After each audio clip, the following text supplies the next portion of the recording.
جذبه ده ما ته وګوره ما ته کنوله لګېدلې ده زه بیمار یم او زه په دې حل لاوت یم چې زه نه راوځم نو څوک به راوځي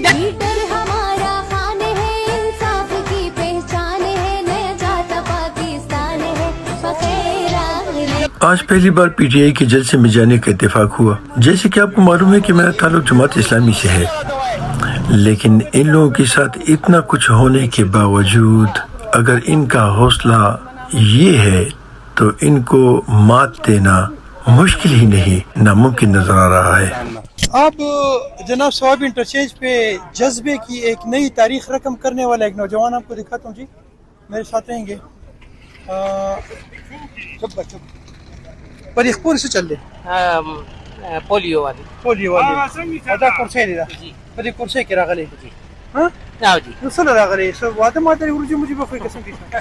عمران خان دي قرار ذات هذا فهم تورجي فونه راغلي يا سمر اشتاق لا دلته کې د پی ټی آی په جلسونو کې ورجي نه هذا كم لنا دا چراغ एक और मासूर भी मेरे साथ है जी। कम दे जिंदाबाद इमरान نوم دې سره سناول حق سناول حق تر چران د رجل راغلي راجي وجود تني راغلي سره راغلي مړنو ده داو ګره لاله اته ما خان جلسينا اه تاسو ته عمران خان زنده‌باد